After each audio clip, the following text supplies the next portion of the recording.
lots of photos.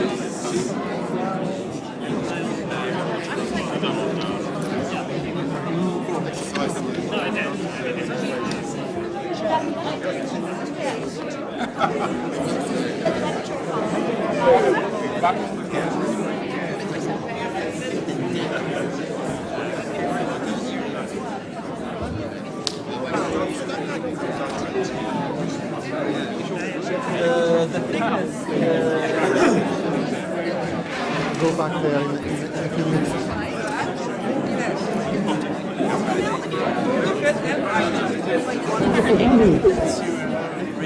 Thank you. Thank you.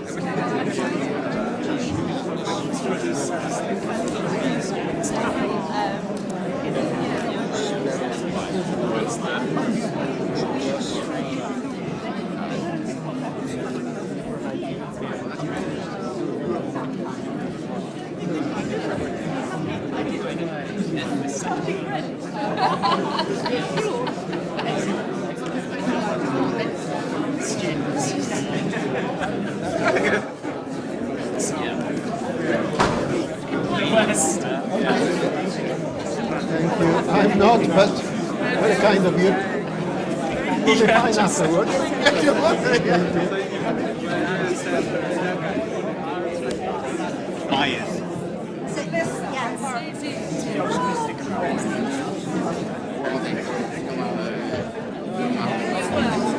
You can go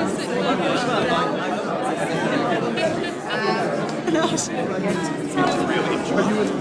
I'm fine. If they warn me that I will come back, I will I was experiencing my passport. I should do Yeah. I just condensing a book in 45 minutes for the job. I came because of Prepared. I've been giving lectures No, I was. for years, and everybody has so many expectations that we're going to be our first producer. The book will manage because it's We can move that way. Anyway, save me, I know. They're too hard. when do you think we can start? See here.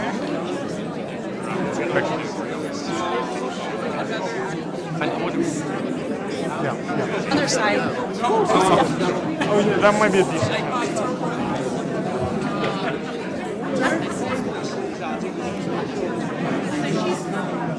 Yeah, and by the standards of Inaugural, I think 45 is short, because I want to decide what I just said.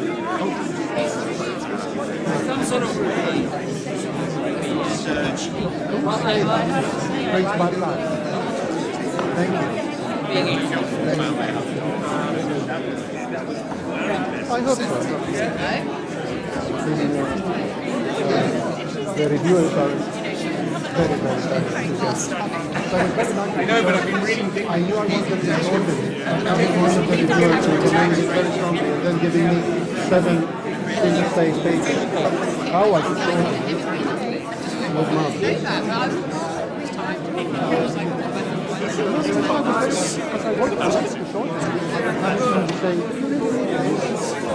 So I was very lucky.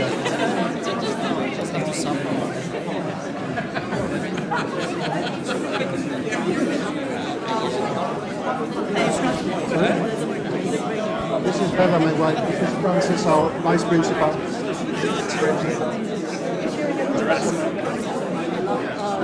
Yes, it's been a long story, the shortening of the book.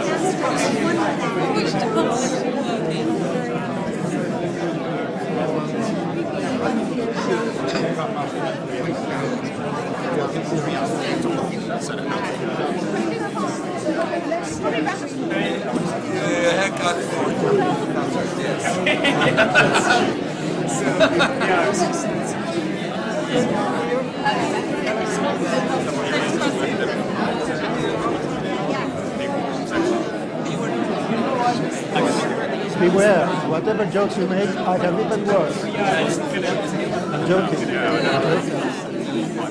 I am really joking. Thank you. All right.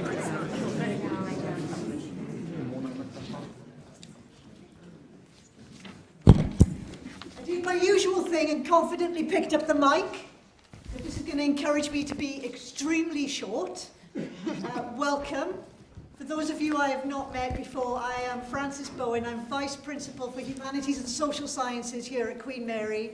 I can honestly say it's one of the favourite parts of my job to be able to roam around the faculty, rocking up at people's inaugural lectures, seeing them distill monumental amounts of work into a pithy and brief lecture. It really is my very great pleasure to welcome Georgios, and it's a double pleasure today because the School of History has done the terrific job of inviting an external host for us, so I'm going to hand off basically immediately after saying a few words about how wonderful School of History, it's wonderful, in Queen Mary, which is wonderful, and really let's just get on with the lecture and enjoy the reception afterwards. So welcome to Angus Gowland from UCL, who's going to introduce our speaker tonight more formally. Welcome everybody.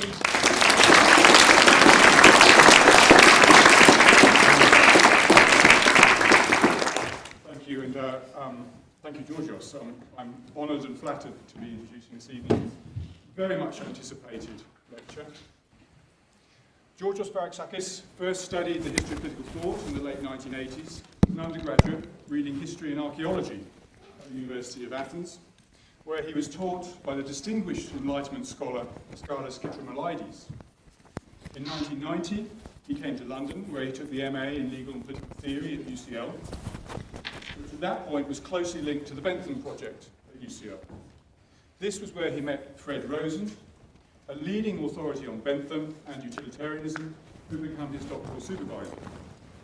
On completing his thesis on John Stuart Mill's analysis of French thought, politics and national character in 1995, Georgios returned to Greece to serve with startling foresight as a moral example to today's teenage layabouts with 18 months of military service.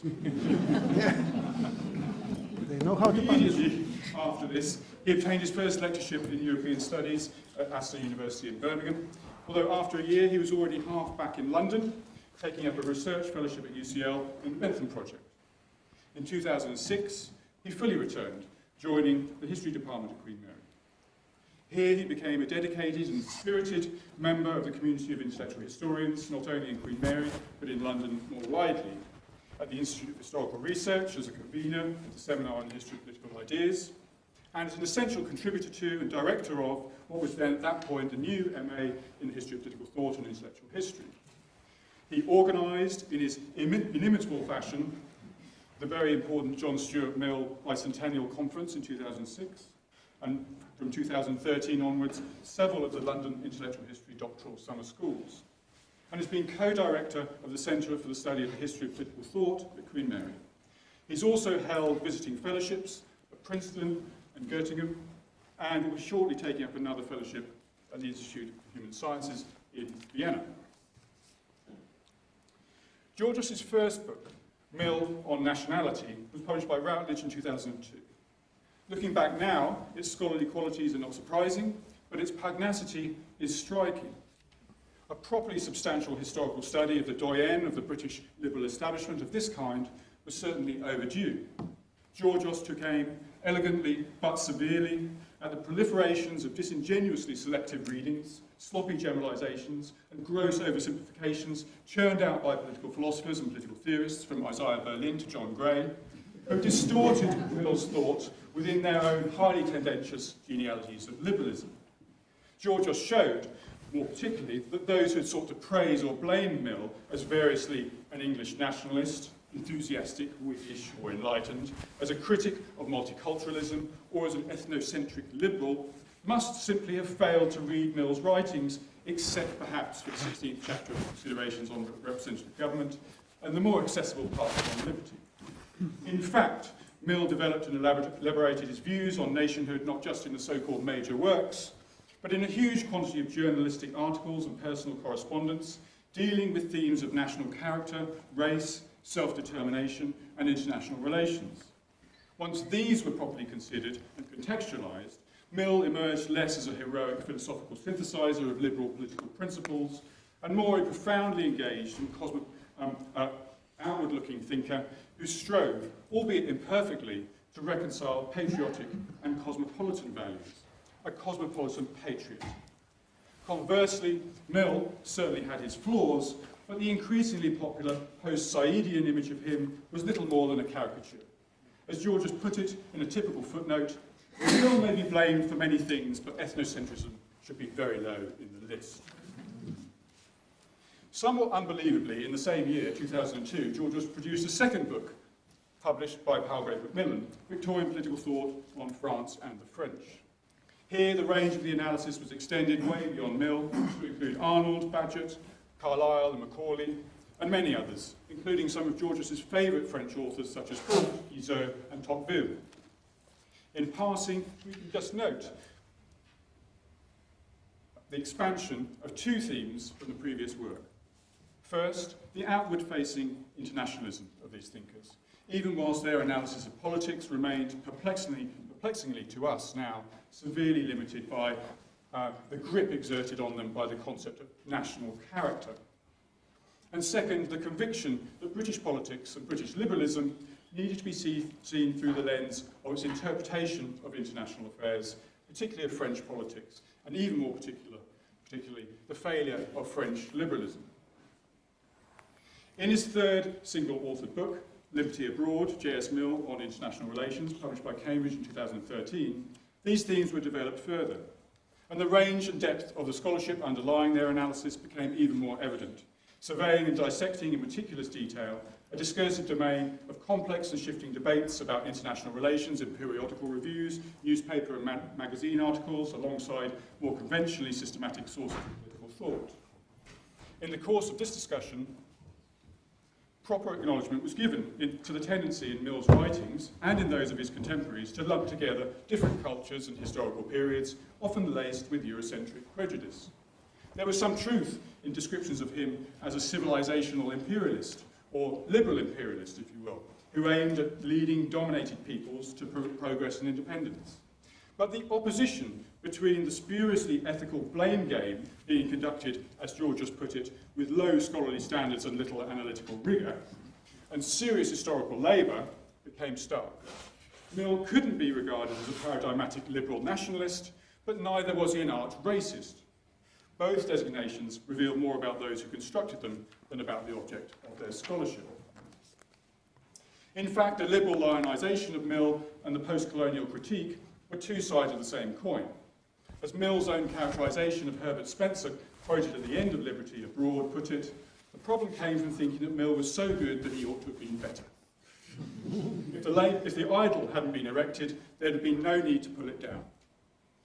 If labels were to be attached, then they needed to be anchored in the language used by Mill and his contemporaries, such as cosmopolitan and humanitarian, very broadly construed.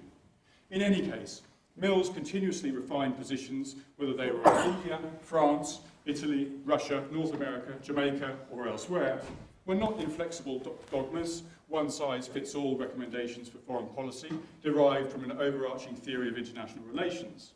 His principles of international politics were morally grounded, but they were formulated to be practically applicable to as many situations as realistically possible. By this time, Georgios had self-evidently become a preeminent authority on Mill and on Victorian British political thought and politics. But as anyone who reads the work, either the books or the journal articles and essays, knows well, he's never been a parochial scholar, and his expertise and interests have extended very widely across space and time, from Guizot to Tocqueville. This will be clear in his magnum opus, forthcoming with Princeton, on the idea of the West, as it emerged from late antiquity onwards into the 19th and 20th century, and which he'll shortly be previewing for us. Georgios probably wouldn't call it a global intellectual history, maybe a comparative and transcultural intellectual history, but others certainly will. The forces that draw us to our subject matter are to some degree mysterious, but it's not hard to see that in many ways, as scholars, we're both revealed and defined by our subject matter. It's surely no accident that Georgios, in his own words, the child of Cretan farmers who worked very hard so that he could play the Euro intellectual, has sought to understand the relation and tensions between nationality, patriotism, internationalism, and cosmopolitanism. Or that earlier in his career, Georgios found in Mill a conscientious and outward-looking mind, deeply engaged in the world beyond British shores, and vehemently opposed to parochialism. He also, by the way, found a Francophile, a lover of Paris, and the country life in southern Europe. He found a staunch critic of moral puritanism and defender of private pleasures, including alcoholic inebriation. And someone who, in his personal correspondence, fretted about the monetary problems of the wine trade and obsessed about the deliveries of his bottles of Chateau Neuf. There's a serious point here, which is not just that Georgios' deep engagement with all the sources made him the person who knows, as another of our eminent colleagues might say, what Mill had for breakfast when he sat down to write on liberty. It's that for Georgios, as he shows in all his work, political thought takes place in the domain of history as, above all, a human activity conducted by fallible human beings, whose principles rarely survive completely intact in their original formulations after they've come into sustained contact with the real world, and to whom we owe the duty of understanding before praising or condemning. In the work, and also in the teaching, critical scholarly acumen is balanced with sympathy and humane generosity. And I've no doubt that Georgios' family, friends and colleagues all recognise that in the person as well.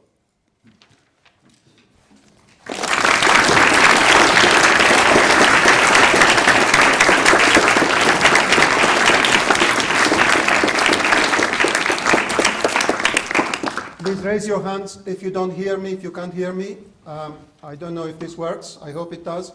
I will never deserve what I just heard, but hyperbole, exaggeration is a good thing in these occasions. Thank you, Angus. Briefly, some thanks. I'm extremely grateful to the Vice Principal for the Humanities Professor, Frances Bowen, for introducing us and for being here. I know how busy she is. I'm extremely grateful to the Head of School of History and President of the Royal Historical Society, Emma Griffin, Professor Emma Griffin, for organizing, doing too much to help with this lecture, much more than the call of duty. Our Director of Research, Professor Miri Rubin, who we are thinking of while she's having her cataract operation today. That's why she's not here, who organized the lecture long ago. The Center for the Study of the History of Political Thought and fellow co-directors, Professors Andrew Fitzmaurice and Quentin Skinner, for the reception that will follow. Professor Angus Gowland of UCL, who just reminded you why I had written for being the indispensable rock that he has been for all these years. Our marvelous students from undergraduate to PhD level, who have taught me so much and inspired me hugely. And extra thanks to the wonderful students who have studied or are studying the London Intercollegiate MA in the History of Political Thought and Intellectual History. You know who you are. Professors Philip Ogden and Julian Jackson for making the rash decision of appointing me to this institution many years ago. Professors Richard Burke and Jeremy Jennings, who I'm both very touched to have here, for their very warm welcome and generous mentorship since when I arrived at Queen Mary in 2006. Many, many colleagues. I won't mention anybody else because we need to finish at some point, and I have been blessed with too many very good friends and colleagues that I'm very grateful to. So I'm very grateful to my colleagues in the School of History for the atmosphere and ethos that make the school the very special place that it is. And last but not least, I'm immensely grateful to all of you for being here. I'm very touched to see you, even if I can't see you. I'll see you later. The West is in everyone's lips, so I know what I'm getting into. As T.S. Eliot wrote in a letter, the West is a topic on which everyone thinks he has a view. So over the years, I've been giving lectures and realizing I'll never get through because everybody already knows. You talk to people and they tell you what the West is. And then you realize, oh, okay, I'll just listen. And of course you learn an awful lot from listening, as you know, which academics should do more instead of talking. But on this one occasion, I'm sure you will allow me to hold forth briefly. My relationship with the topic of this lecture is long indeed. Sometimes I have reminders of that. You can, no prizes for guessing where the title of my lecture today comes from. A birthday cake Bella made in one of those many birthdays when I was writing the book. But then that's the problem when you take literally some of the advice of your favorite poets. This is from Cavafis Ithaca. I took it too literally, clearly. Forget about that now. The story of this inaugural lecture is also long, if one bears in mind that I was promoted to a chair in 2014. But we know our wines here, and like good red wine, we hope it gets better with time. Allow me to begin with a quotation.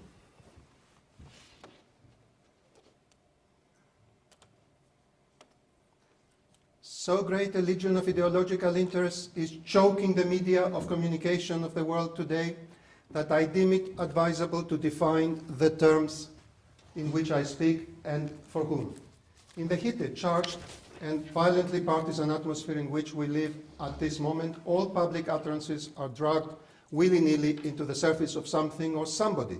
Is it possible to speak at all today and not have the meaning of one's words constructed in 6 different ways? This was not written very recently, as you assume, but in 1956. Its author did not want to despair, though. So he went on, to imagine that straight communication is no longer possible is to declare that the world we seek to defend is no longer worth defending, that the battle for human freedom is already lost. I am assuming, however, naively that such is not quite yet the case. So before proceeding to give my opinions, I shall try to state as clearly as possible where I stand and some of the elements in my environment which propel me to communicate. The basic assumption behind all so-called objective attitudes is this. If others care to assume my mental stance and through empathy duplicate the atmosphere in which I speak, if they can imaginatively grasp the factors in my environment and the sense of the impulses motivating me, they will be able to see more or less what I have seen. Now, I am not as delusional as to compare myself to Richard Wright in any way, either in his talents or in the adversity he faced in Mississippi. But I am simply quoting him because I sympathize with his agonizing plea that we should try to communicate despite the challenges he identified, and with his suggestion that we should try empathetically to understand one another's points of departure and points of view. Hence, I hope you may forgive me a brief autobiographical indulgence which I promise to keep very short. The West puzzled me from an early age. I grew up in a village in Crete. I was 7 when Turkey invaded Cyprus. Don't worry, it's not going to be about the Turks.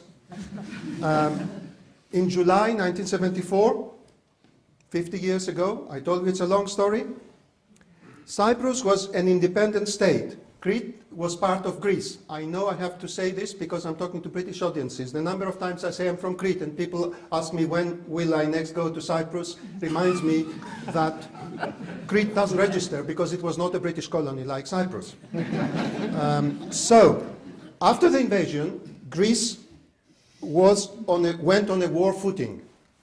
My father was called up. War between Greece and Turkey in relation to Cyprus seemed more than likely. Meanwhile, democracy was being restored in Greece after 7 years of rule by vulgar military clowns.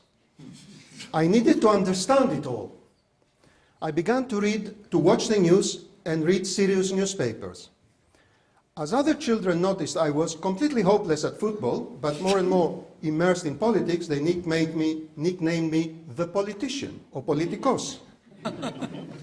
That interest in politics meant that I soon noticed that the man who had been flown back late one night from exile in Paris, in President Valéry Giscard d'Estaing's République Française aeroplane, to take over as provisional prime minister, Konstantinos Karamanlis, kept declaring in his speeches, "We belong to the West." I began to wonder what that meant. And why on earth was it so important? For it was contested by opposition politicians who argued that the West was responsible for what had happened in Cyprus. As I grew older, meanwhile, I acquired other nicknames. I'll spare you most of them, but one of them was Mustafa, because of my keenness to dance to a song of that name. I was told that I was good at belly dancing, and I most certainly enjoyed dancing to Middle Eastern music. Hopefully slightly better than this dancing queen, probably more like Jean Rochefort in The Hairdresser's Husband. Did that make me Eastern? But then I was passionately in agreement with the aforementioned Prime Minister when he tried and managed to make Greece the 10th member of the EEC. That surely meant that Greece was Western as a member of both NATO, which it had joined in 1952, and the European Community of Western Democracies. But was it that simple? There were other things besides the political alignment of the country in Cold War Europe. My paternal grandfather, Georgios Varouxakis, who had been born before Crete joined Greece, when the island was autonomous but still under Ottoman suzerainty, referred to himself as Roman, Romios. "Do you understand Roman?" he would say when I was not doing what he had asked me. That was the way Greeks in the Ottoman Empire self-identified, and the Ottoman Empire in return called them Rum. They saw themselves as the descendants of the conquered Greek-speaking Orthodox Christian Eastern Roman Empire with its capital in Constantinople, the New Rome. It was the Eastern Roman Empire, and the church in which I was baptized was the Eastern Greek Orthodox Church. Its doctrine was obviously Christian and to that extent very close to that of churches further west, but its chants and music sounded unmistakably Eastern. So does the Cretan folk music I grew up with. Meanwhile, I was taught a lot about ancient history, ancient Greek history, philosophy, literature and art, Athenian democratic politics, and how they all affected Europe and the West. Clearly, to be Greek was to inhabit a complex mix of heritages. Later, as I studied at university, first in Athens and then at University College London, there came the historiography and political thought I was studying, enjoying and admiring. At some point, John Stuart Mill and other modern political thinkers entered my life and thoughts.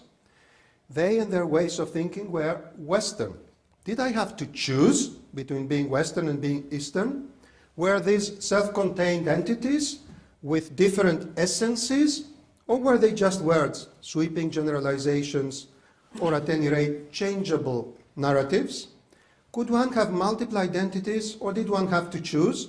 The matter was, well, existential. For years, I have been asking these questions and many others of a great number of highly sophisticated women and men. The answer resulted in a long book, that word again. Long. The book may well challenge more or less everything most of its readers thought about the idea of the West. It will certainly surprise those who thought that it always existed, or at least has existed from Plato to NATO.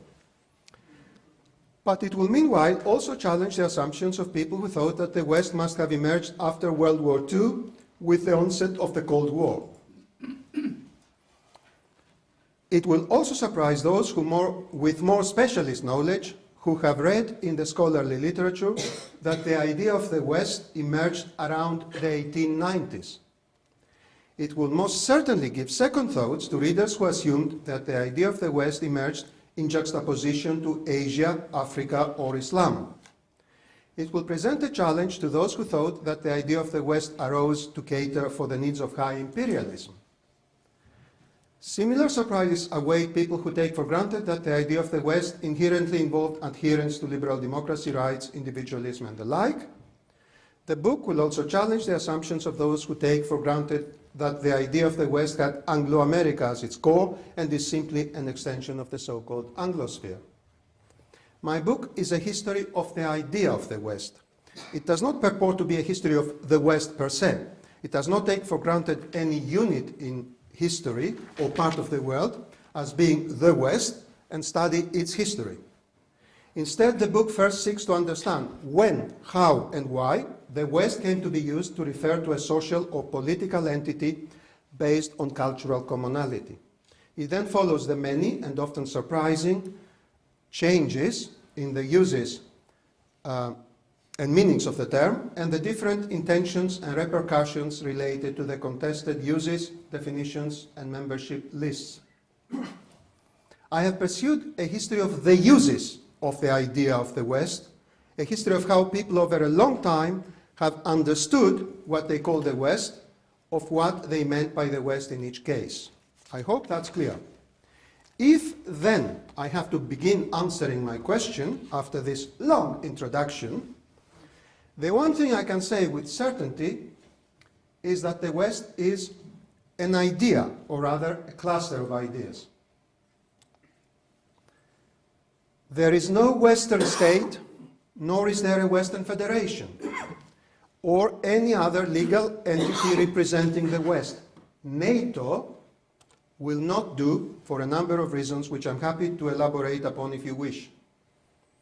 The West is not a geographical notion either and cannot be identified on any map. This will certainly not do. So what about this idea? What is it? I first of all take issue with two extreme positions. There are those who assume that people have talked of the West as a socio-political concept since the time of the Greeks or Romans, and hence take the term and its meanings as more or less eternal. A recent example of how an East-West distinction is projected onto ancient Greek texts can be observed in the following translation. Πώς είπας, Ούγαρ παν στράτευμα βαρβάρων περά τον Έλλης πορθμών Ευρώπης από. This was translated. What do you mean? Hasn't the whole of the Eastern army crossed back from Europe over the Strait of Heli? Aeschylus wrote barbarian army. The reader is told the Eastern army.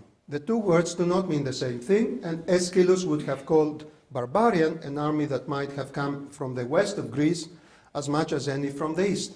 With an anachronistic translation, however, a distinction with an east is projected, and a non-existent sense of his own westernness is assumed. No wonder that it is still asserted in serious recent books that, quote, Athens saw in itself a West opposed to the despotic Persian East, end of quote. On the other extreme, there are those who argue, as the philosopher Kwame Anthony Appiah did recently, including in his Reith lectures in London, that the very idea of the West, to name a heritage and object of study, doesn't really emerge until the 1880s and 1890s during a heated era of imperialism, end of quote. Appiah follows the now established scholarly orthodoxy with regard to the timing of the emergence of the idea of the West. Both the Plato to NATO version and the 1890s British imperialism explanation fail to do justice to the history of the idea of the West. Leaving aside merely geographical uses, the West first emerged in the political vocabulary as of the 4th century of the Christian era to describe at least the following things. The western part of the Roman Empire as opposed to the eastern part of the empire with Constantinople as its capital, aspiring epigones after it fell to the so-called Germanic barbarians in the following centuries, not least Charlemagne's Empire of the West, the Catholic Christian world as opposed to the Orthodox Greek Christian world since the schism of the 11th century Christian era. These earlier uses, though they may have provided the word and useful historical antecedents for later co-option through elective affinities, do not amount to the same concept as the West today. My book begins by tracing the crucial missing links between the medieval Catholic Europa Occidens and the idea of a supra-European West encompassing European settler colonies across the Atlantic and elsewhere.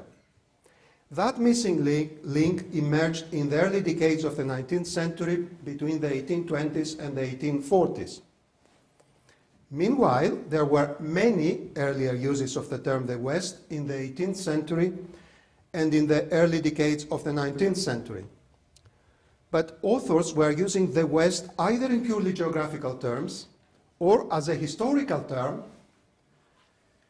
when discussing previous centuries of European history in reference to the Western Roman Empire or the successor states in the same geographical area. I can come to many examples if you wish to challenge me here to explain what I mean. That was not the West as understood today. It was a historical sense, historical use, not a term describing a politico-cultural community in the present or a program for a common future. This latter use began to emerge gradually from the 1820s in the writings, especially of French and German thinkers, though still interchangeably with Europe. And then the deliberate substitution of the West for Europe came for the first time explicitly, too thoroughly, in exasperating detail in the voluminous writings of the French philosopher Auguste Comte. No matter how forgotten he is today, by all except the French novelist Michel Houellebecq, who has very good reasons to be obsessed with him, Comte was incredibly influential for some decades. The flag of the Brazilian Republic still bears the signs of its founding by Comtist positivists in 1889, Ordem e Progresso, order and progress, Comte's positivism motto. Comte's idea of the West was then relentlessly propagated by his loyal disciples in many countries in the second half of the 19th century.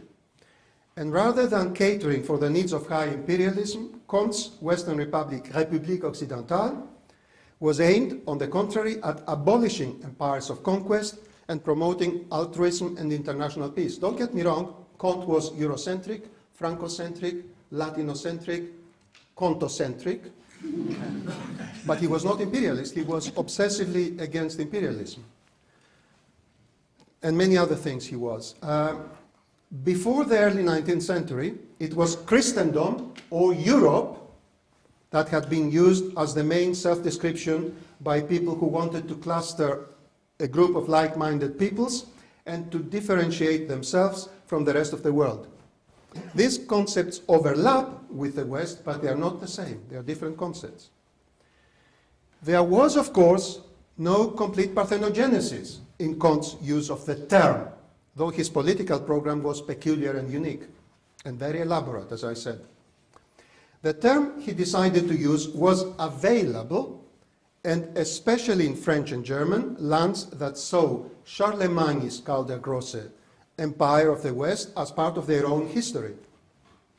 And the West was beginning to be employed more and more as of the 1820s and the 1830s for a particular reason. It was then that the need arose to distinguish between the West and Europe. The use of the West emerged exactly in order to avoid the confusing or unwanted consequences of the use of Europe. Why? Because of the elephant in the room, or rather the bear in the room of the Congress of Vienna, Russia. As Russia's political, military and diplomatic weight in the European scene loomed ever larger after the defeat of Napoleon, Europe was becoming more and more problematic for more and more people. That led to the need for the West. The issue arose in the first place, of course, out of the success of Peter the Great in the early 18th century in having Russia accepted as a European state. But the question became much more acute with the successes of Alexander I in making Russia not just accepted as part of Europe, but central to the new European dispensation after the Congress of Vienna and the Holy Alliance that he took initiative to create and where he put orthodoxy in the middle, of course, and made it acceptable and so on. That was not the Europe Joseph de Maistre and de Bonald and many, many other people, including Saint-Simon and Comte, had in mind. So a different term was needed. The persistence of the importance of Russia in the idea of the West, as the other, I mean, is one of the themes that the longue durée approach of my book allows me to highlight. Through, of course, a lot of serial contextualism, as David Armitage would remind us one needs in these longue durée histories. An exception lasted only for a handful of years during and immediately after the Second World War. The Soviet Union, as an indispensable ally and then a crucial contributor to victory, was then briefly, widely talked of as part of Western civilization. The onset of the Cold War as of the 1947 changed all that very fast. The examples in the book are striking, how fast and how it suddenly became the greatest threat to European civilization within months. But for the bulk of the past 2 centuries, Russia, Imperial, Soviet, or post-Soviet, has not been talked of as part of the West, within the West, but rather as the other. You notice I say within the West. It's another matter what people in the Middle East or Persia think. There, Russia is part of the West, but not in the West. There were, of course, different others. There were, of course, different others against whom the peoples now seen as the West collectively defined themselves at different stages, or even, often, simultaneously. But with all the rest of the different others, Arabs, indigenous Americans, Ottomans, Islam, China, India, Africa, it was, until the early 19th century, still possible and common practice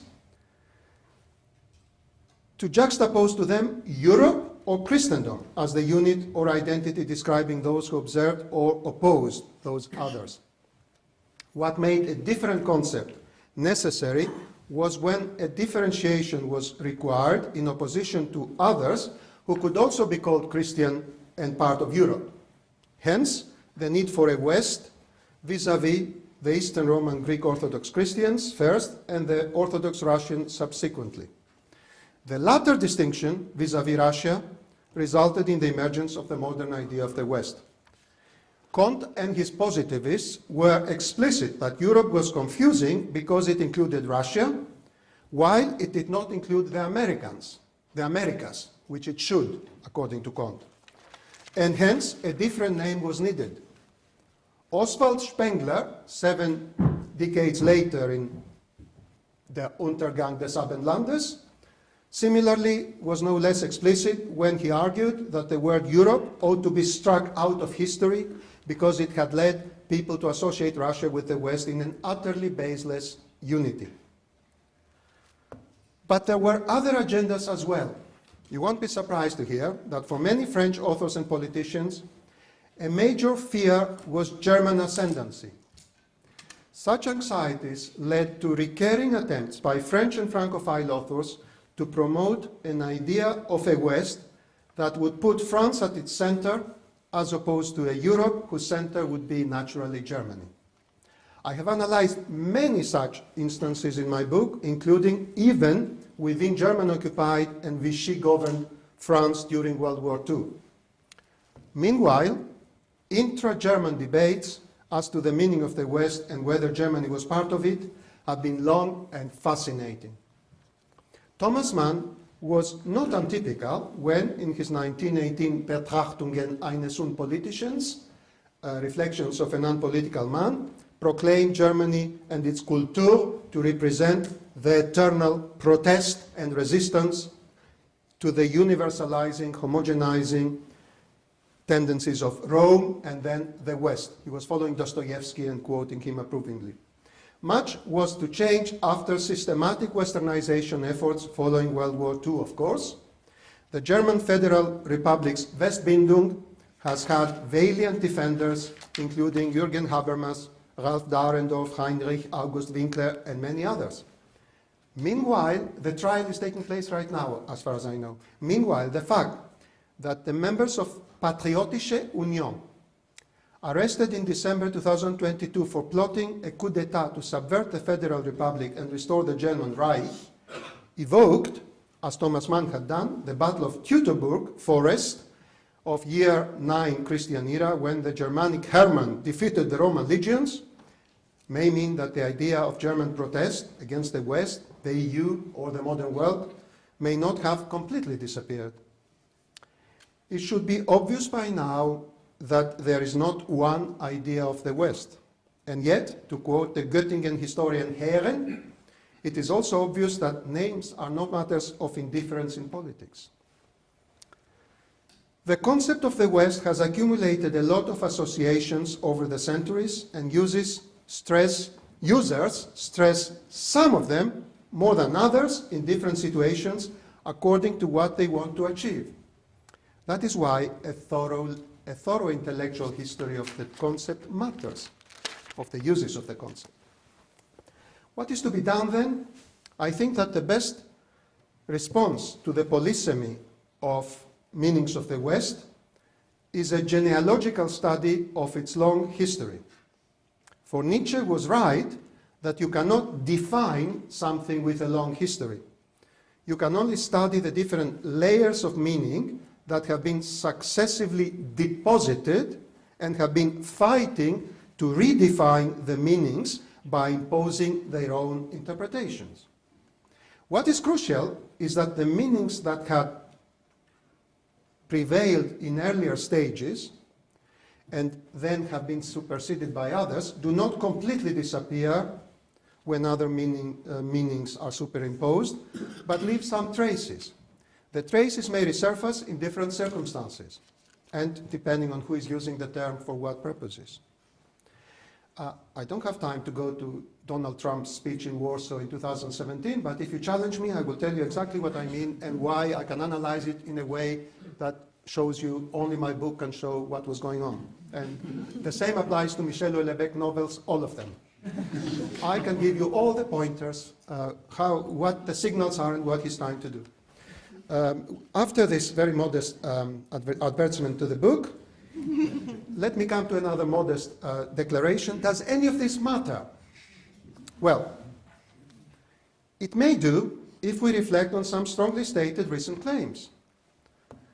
The Portuguese former politician and writer Bruno Machaís, former minister for Europe in Portugal, and he now lives in China, has claimed recently that he sees no reason why the Chinese Belt and Road Initiative may not create a new alignment of countries in an alliance as strong and successful as the West used to be. The West, he says, was an artificial edifice. And there is no reason why a new artificial edifice, promoted by the Chinese, may not be equally successful.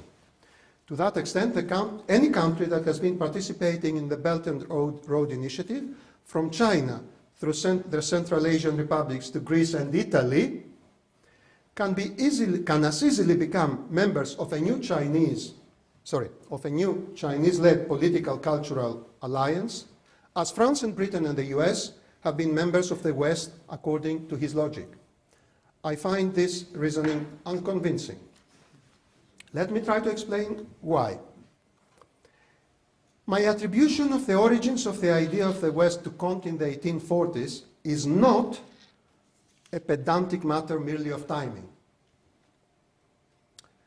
I argue rather that when Kant decided to substitute the term the West, l'Occident, for the term Europe, he chose the Occident because of the historical, cultural, religious, and emotional baggage and associations that it carried. He expected to find an audience that would respond to the use of the term due to its shared associations. And if they were vague, even better, you know. The vaguer the better with these things, you convince more people. Meanwhile, he chose to reinterpret its history in order to promote his vision of a scientifically based new socio-political entity, quasi-federation, that he baptized the Western Republic, La République Occidentale. In that choice, even Kant, with all his cerebral hygiene issues, was more realistic and down-to-earth than Francis Lieber. Thank you, Ian, again, for that wonderful quotation you sent me many years ago. The wonderful Francis Lieber tried very hard to promote a new coinage, cis-Caucasian civilization as a self-description of the same civilization. The latter had, cis-Caucasian, this side of the Caucasus, had geographical logic, precision, and consistency on its side, yet nobody besides Lieber ever used it. And trust me, he tried hard for years and decades, and in all his letters, nobody responded. On the other hand, Kant's choice of the West had long and rich historical associations that could be utilized and evoked to inspire loyalty and affective attachments. That is why Bruno Maciaisci's argument is misguided. The West is a term that evokes a number of associations. They were different in Kant's time to what they are today, but they were not unrecognizably different. It is just that more successive layers of meanings have been deposited since the 1840s. Of course, the associations evoked by the West are many and at times in conflict with one another. But that is exactly why they can be rhetorically and politically useful and tempting to various sides as tools in political debate. And that is why the term will not be jettisoned or abolished anytime soon, whatever many academics may say or write. I hope that all of us can have more intelligent conversations about our past, present, and future by being conscious of the multiple and changing meanings of essentially contested and highly political concepts such as the West, and of the alternative visions that each of them arose from and stands for. The future depends, among other things, on the quality of our thinking and conversations. And clarity of what the words we use mean or might come to mean will be among the most vital building blocks for quality of thinking and discussion. There is no monolithic West or unchanging Western identity or essence. Like all identities, groups, histories, those referring to the West have been changing and will go on changing. There are, very understandably, Catholic narratives of the West. There are Protestant narratives of the West. And there are narratives of the West that define it as quintessentially secular, as did the same Richard Wright in the 1950s. The content of my Westernness resides fundamentally, I feel, in my secular outlook upon life. I believe in the separation of church and state. I believe in the state, that the state possesses a value in and for itself. I feel that man, just sheer brute man. I will not go on, but it sounds like I believe, and he said it's my decalogue. He was a Marxist in his analysis, although he abandoned the Communist Party, very disappointed, but it sounds like a decalogue of a secular liberal who was extremely against what religiosity had done to his grandmother, as he explains in various essays.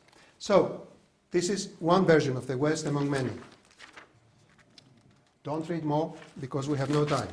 You get the gist. There are many definitions and conceptions in between. Meanwhile, the existence of many articulations does not mean that there is no such thing as the West. It means that, like all identities, ideas, cultures, histories, those referred to as the West are changing and evolving. People make choices, but what was there before was important for what follows and will follow. Hence, history matters. You don't want me to repeat what Marx said about people make their history, but they make it in circumstances that are not made by themselves. And yet, history is by definition not static. It is on the move, in the making, a constant process of becoming.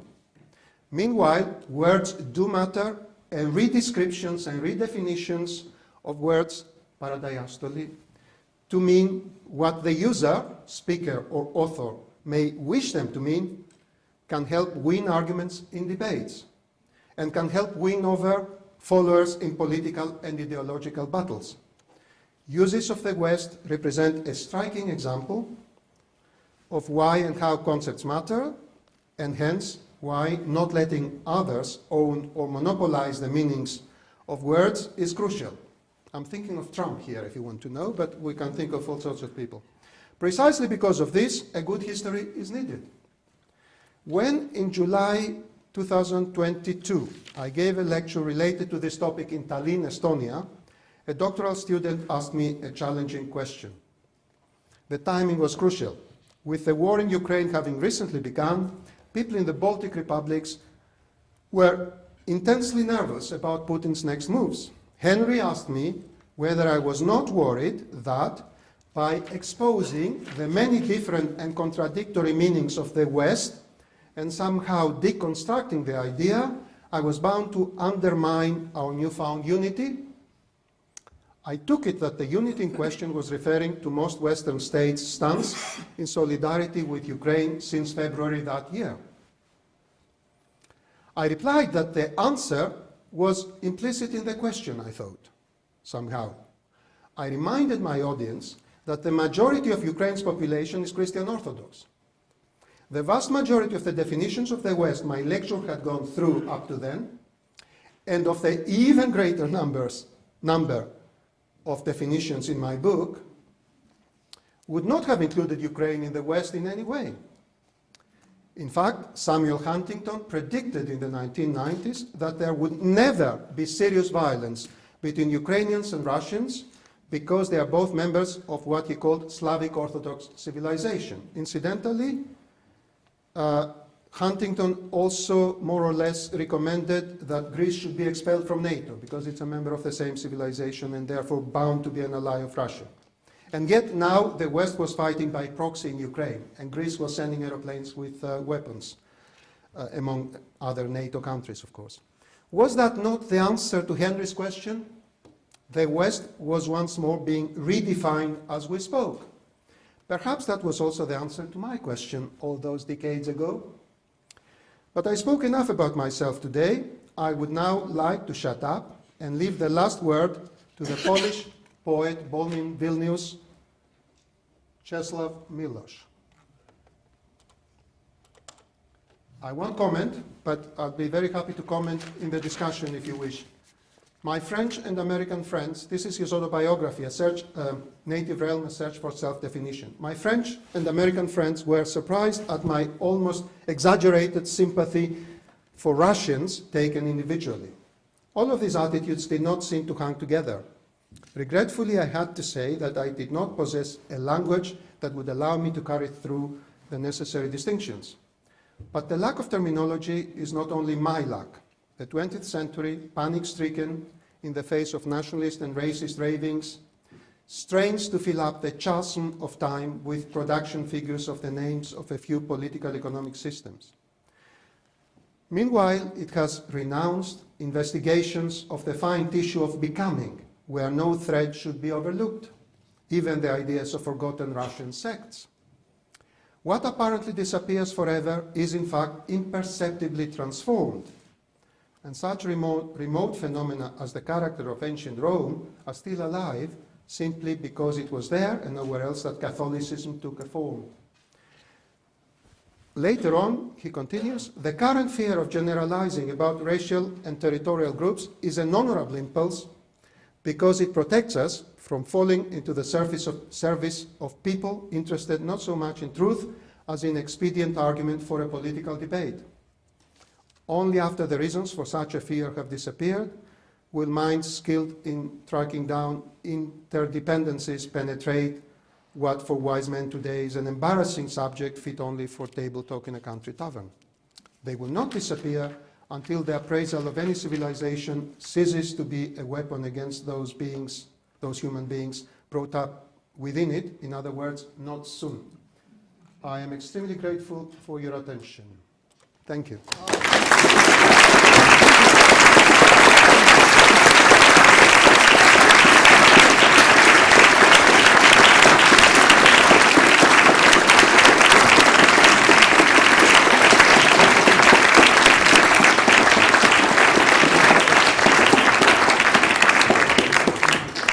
Thank you, Georgios. A wonderful lecture, as we expected, and well worth the 10-year wait. We've got some time for questions. Andrew is going to generously distribute the microphones. So we have a little time for questions. I'm sure there'll be plenty. Maurizio, I see, was first in. Maurizio is not the first in.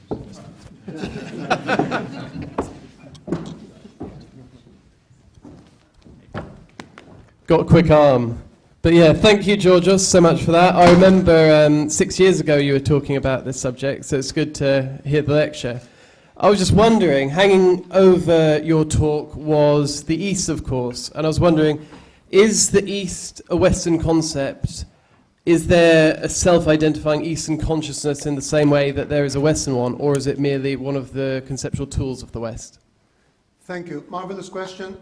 Obviously, there are many answers to this. It's not my topic, is the quickest answer.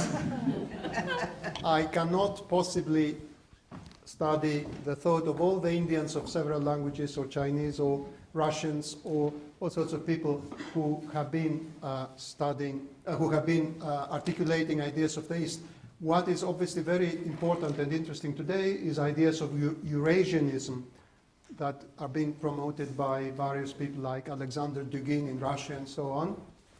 But I cannot claim, I'm reading secondary literature on them. It's fascinating that he is inspired by René Guénon, a French Indologist who converted to Islam, died in Egypt, and is a crucial person in my book, and a crucial person in Michel Houellebecq's novels, for example, and so on. And there are reasons for that. Traditionalism, the promotion of the idea of perennial philosophy, Sophia perennis, and traditionalism. So there are wonderful answers to that question, which obviously I would, overstepping the limits of my knowledge if I went on. There are clearly many ideas of the East.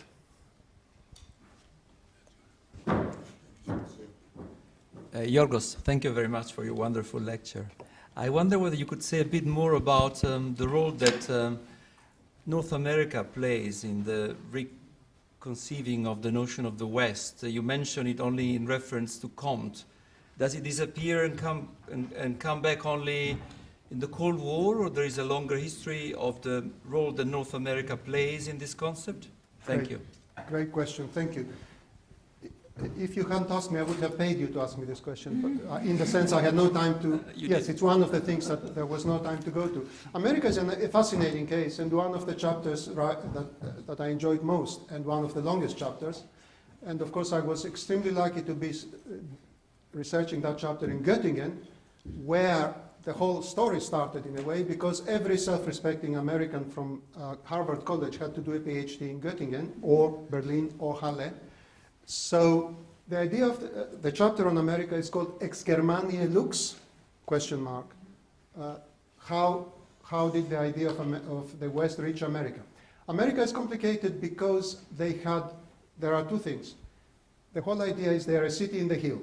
They are the first post-colonial nation. They rebelled against the colonial imperialistic British, and they don't want anything to do with these aristocratic imperialist Europeans. Of course, they started being imperialist before they existed with the way they dealt with the indigenous Americans, and with their neighbors, the Mexicans, as of the 1840s, they were quite imperialistic, but they didn't see themselves that way. They saw themselves as a republic that is out of time.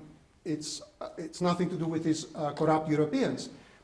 So the idea that they would build a common civilizational self-understanding with the Europeans was anathema for a long time, except to European migrants like Francis Lieber, who became American and started promoting this idea very, very passionately. And many Americans who studied in Germany started using the West, but there are endless references of how there is no word to describe this civilization. Why don't we use a word? And that's why Lieber proposed a term, because he was protesting why isn't there. And then there was another problem. They had their own West. The West meant the shifting frontier. So until the later 19th century that the shifting frontier idea stopped, and obviously that's when it became theorized by Turner. So the Americans started accepting that they're part of this West. They are the last, not the first. That's a brilliant question, actually. And there were people, and it was only during the First World War that they actually accepted it. Chapman, a literary critic, wrote, "We are Europeans. We have to stop pretending that we are some isolated new civilization. We are Europeans. We are coming back to the fold." And of course, the most crucial person in all this was Walter Lippmann, who started promoting the idea of the West and Western Alliance, and Atlantic Alliance was used by him, but Western Alliance was even more used very early on before America joined the First World War. I saw a question here. Yeah, Daniel? Georgios, masterly, tour d'horizon. I wanted to, you touched very briefly at the end on Putin. Now, concepts like the West are often most interestingly defined by their enemies, and hardly a night goes by on Russian television without ranting and raving about the West and how evil it is and how Russia must destroy it. And for some of us, I have grandchildren in Poland, this has a very immediate bearing, you know, that when they threaten to nuke parts of Europe. But going back a little further, you didn't much mention the Nazis, but they also had a deep, deep hatred of the West. And this is brilliantly described by a book I'm sure you know by Aurel Kolnai, Yeah. The War Against the West. So Nazis and Putinists share something, and of course in between is the Soviet Union, which in its Cold War manifestation becomes also very anti-Western and tries to create a global alliance against the West. Can you say anything about these enemies of the West? Well, yes, in the sense they are what you described. They obviously reinforce. So Putin's invasion of Ukraine clearly reinforces some self-awareness in the West in the way Henry in Tallinn, by the way, thinking of Henry and his question in Tallinn, I used their envelope here for the lecture. So in that sense, as the other, when they become dangerous or explicit, they reinforce a Western identity or self or solidarity in a way that it might have been looser. So that's one thing one can say. But yes, absolutely, Kolnai and many others have shown, of course, that the rhetoric of the Nazis was very anti-Western. And not just them. The man who, Müller van der Brück, who wrote Das Dritte Recht in the 20s, who was a German nationalist, not a Nazi, he is very explicit in that book that they call themselves Western civilization. Our enemies, they are nothing, they are, you know, they are, what's the word, materialistic and so on. Germany has to defend its values because it's also defending European values. So he was promoting Europe because Germany could be the center of Europe. And Habermas reminded an audience in Denmark near the time of German unification how the historians he was arguing against, who were trying to say German history is not as abnormal as people say and so on, let's go back to the Weimar Republic sources and so on. He was saying they are forgetting how important in German history has been this idea of Mitteleuropa, where we are the center.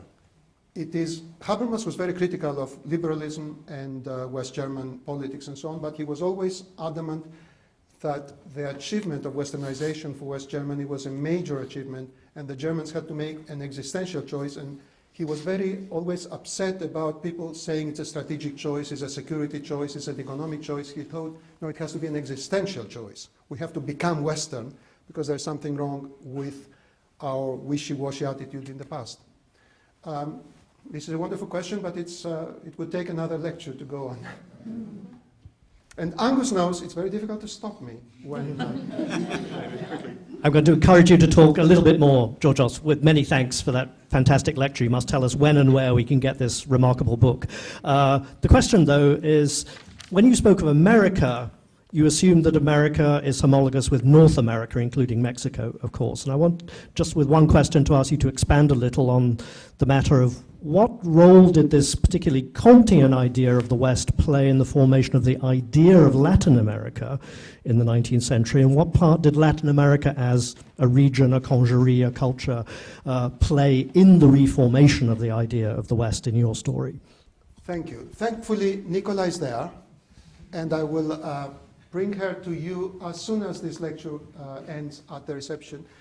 But my preamble to what she will reply is from the point of view of the Kantists. And Kant, of course, that's the remarkable thing, that Kant insisted that the whole of America, both Americas, are part of the West, which is very rare, and not everybody thought that way. Well, we've just seen the flag of Brazil. Kantists were very important in various parts of Latin America at various stages in their history. From their point of view, I'm not a specialist, that's why I said talk to Nicola. You also, what else did you ask me? Oh yes, the idea of Latin America, there are two schools of thought. One is that it was promoted by Napoleon III when he wanted to conquer Mexico, and there are historians who argue that that's more complicated. Francis Lieber wrote articles and gave lectures attacking the idea of a Latin race, saying there is no such thing, it's all invented by Napoleon III. But yeah, what is interesting from my point of view and from my story is that, of course, France, there is a book called Die Hauptstadt Lateinamerikas about Latin American migrants and intellectuals in Paris in the interwar period, because the capital of Latin America was Paris. Paris was so attractive to Latin Americans culturally, and France had invested heavily, including in official policies, let alone intellectuals and lonely thinkers like Kant, in cultivating the idea that there is a culture, because of course they thought they are the natural capital of the Latin civilization, the Latin empire of Alexander Kojève later, and so on. So there are many layers and many stories and many Wests, and one of them, definitely a Franco-centric West, promotes the idea that Latin America is West because it makes the hinterland of France enormous.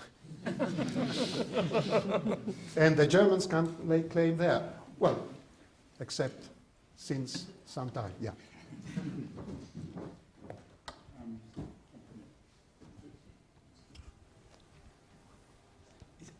Is it me? Sorry.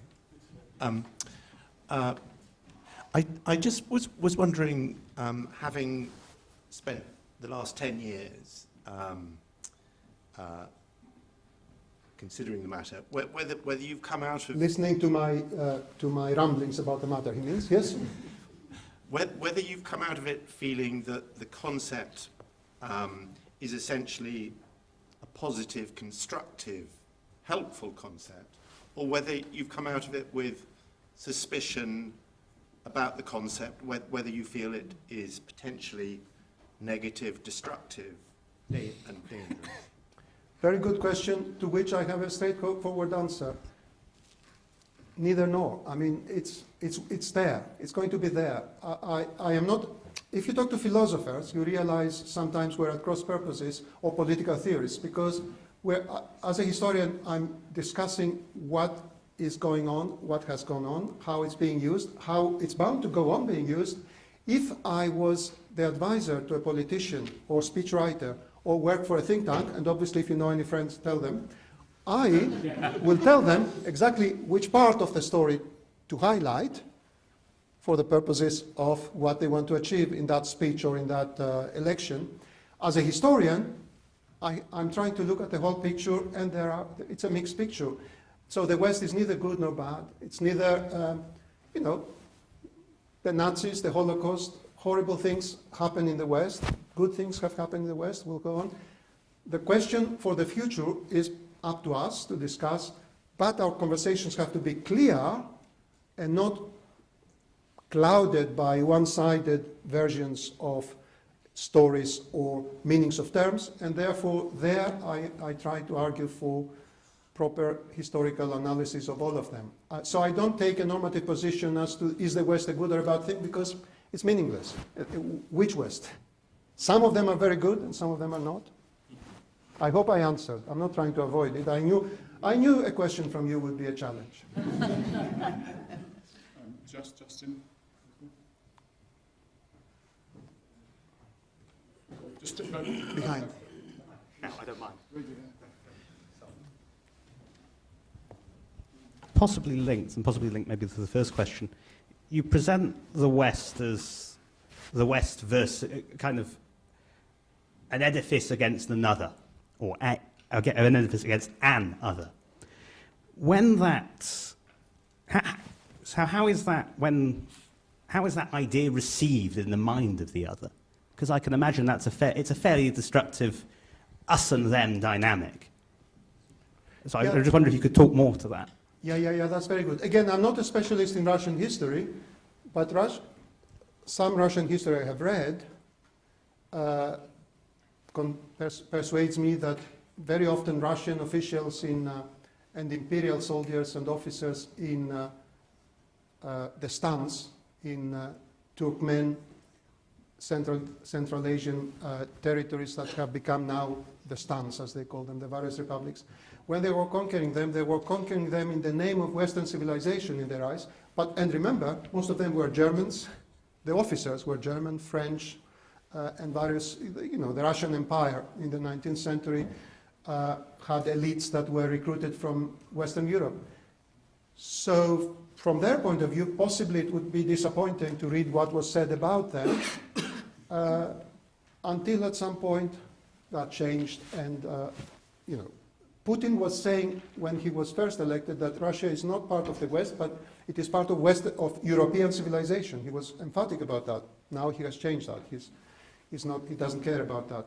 So depends on who you talk to. Obviously, the most fascinating example here, as far as Russia is concerned, is the debates between Westernizers and Slavophiles in the mid to late 19th century, and the soul searching that started in Russia after Peter Chadaev published his first philosophical letter, where he basically said, we are nowhere, we're neither West nor East, we don't exist in any civilizational sphere because we have missed the train, because we didn't join Catholicism, and we have missed the delights of Western civilization. So a debate started where one side more or less agreed with him or said much more than him how quickly they should catch up, and others said we have to reject this rotten West, which is materialistic, which invests only in one domain. And of course it's successful because of that, but we have spirituality, soul,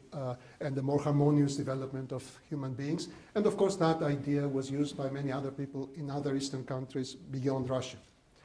So again, long story on which I'm not a specialist, I hasten to say.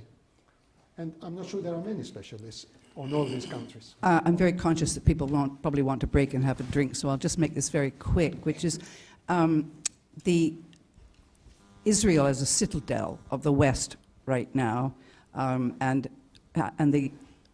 from its historical origins, the hostility to Eastern Jews, to Sephardic Jews, so that right at the foundation of Israel is the clash between Occidental and Oriental. And indeed, the figure of the Jew seems to me to have carried that sort of tension throughout history. Right now, of course, that has exploded into the most horrific historical situation. I know this is far too big a question to open up, but I didn't want this meeting to close without some reference to the situation in Israel. Yeah, absolutely marvelous. I'm not going to make a statement on the situation in Israel, but I'm going to comment on what you said as far as my story is concerned, which is that absolutely, and this has been a story in New York and the rest of America, where Western Jews who came from Germany were always looking down on Eastern Jews who were coming from further east, and there was an East-West divide within Jewish communities and thought, A. B, on the current situation, when the American Congress voted to send weapons to Ukraine and Israel recently, a few weeks ago, Netanyahu said this is a victory for Western civilization. Typical, of course, of what I've been talking about. Everybody will use these terms as they suit them. It doesn't mean Western civilization belongs to him. It doesn't mean he's right or he's wrong. this is a very long conversation, but that people will use these terms to convince other people.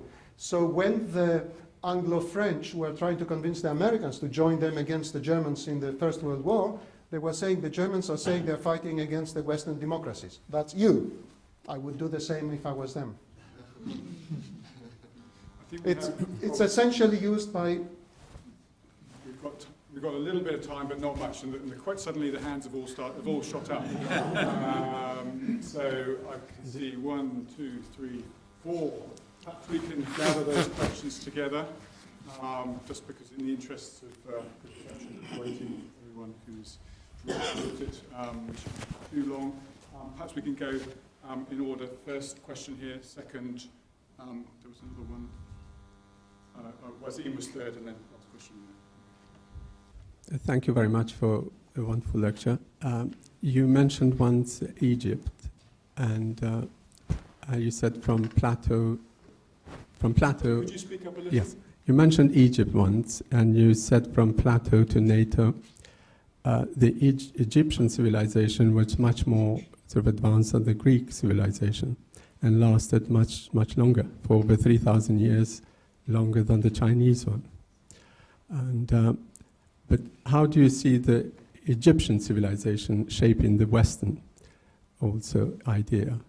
And where would you mentioned Americas, and how do you see Western sort of democracy, or where else do you see the West? Would you include Australia? Would you include other countries that sort of promote democracy and live in democracy?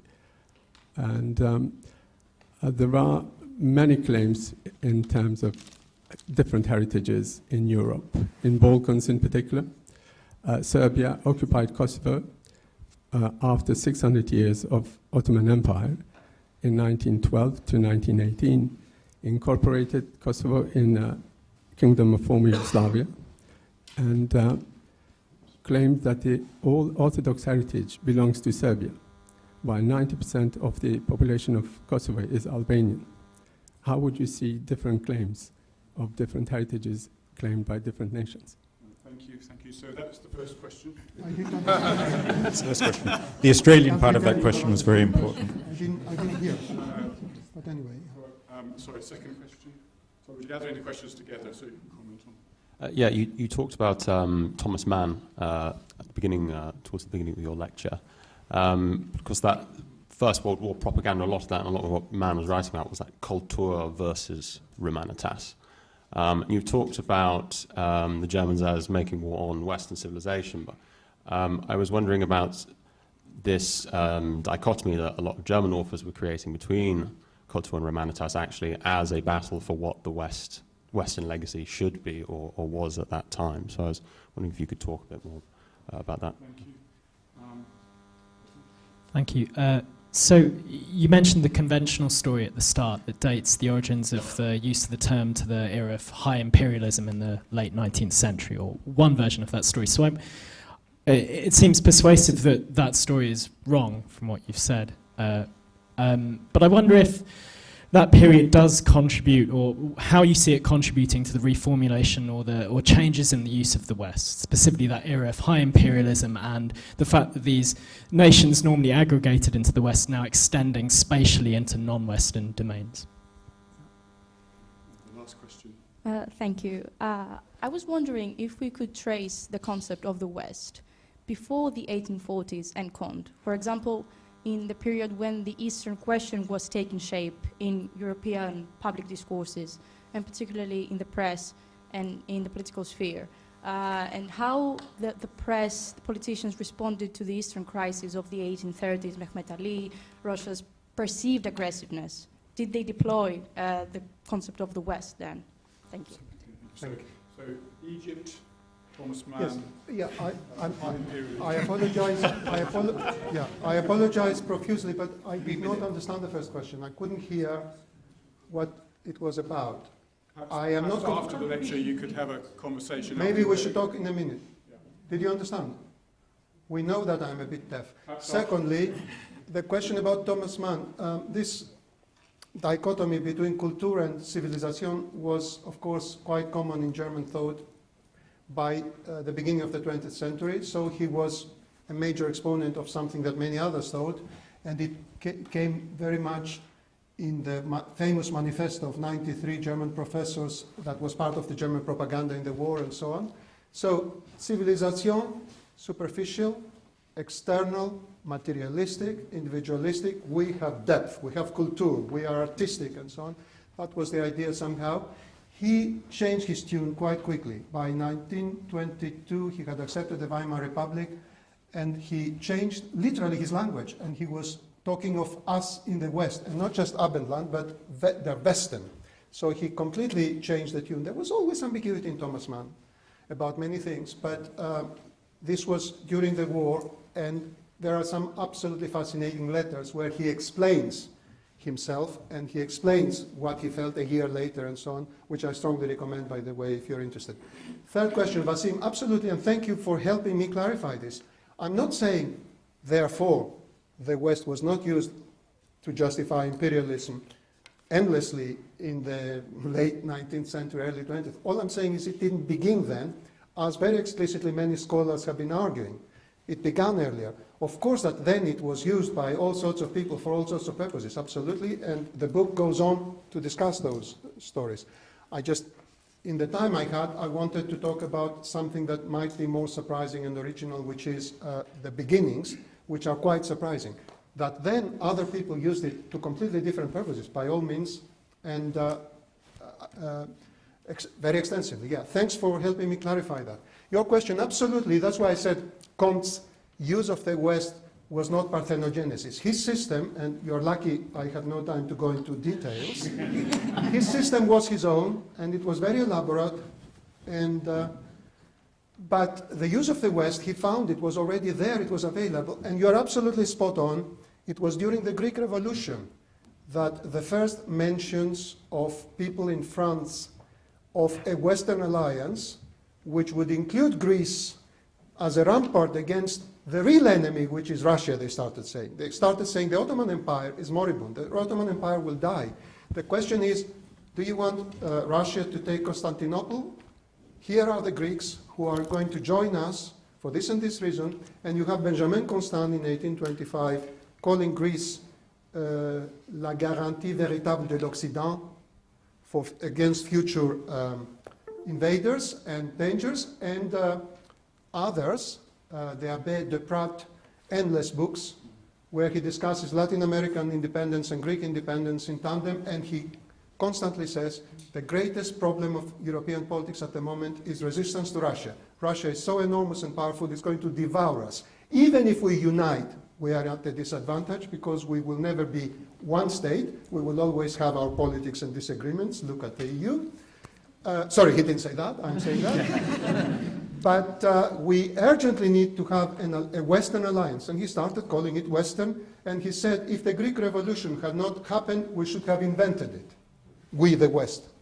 So, very much so. That's why I said 20s. It started in the 20s. In the 1830s, you correctly point to them, because Russia becomes extremely unpopular because of the suppression of the Polish resurrection, the way the constitutional guarantees of some Polish autonomy were oppressed, and of course the extremely vociferous and well-connected Polish aristocrats who live in London and Paris, Hotel Lambert,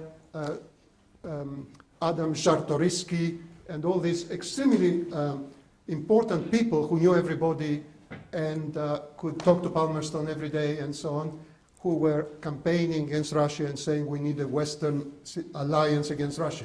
So very much crucial debates. That's why I said Comte's use of the West, it was available.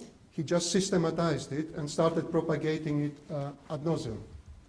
Thanks, very good question. So many fascinating, important details. It was a wonderful lecture. And a wonderful discussion. We want to congratulate you, Georgios, and we want to celebrate in the reception afterwards.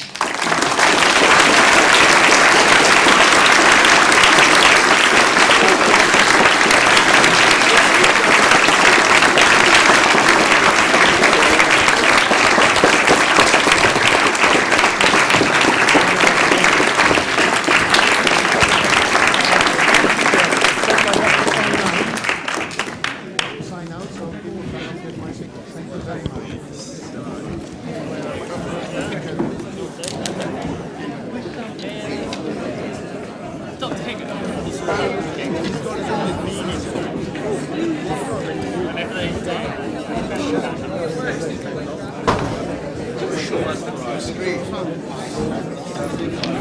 very much. Thank you very much. Well, yes, I thought from your name. And that's the thing. Polish parents.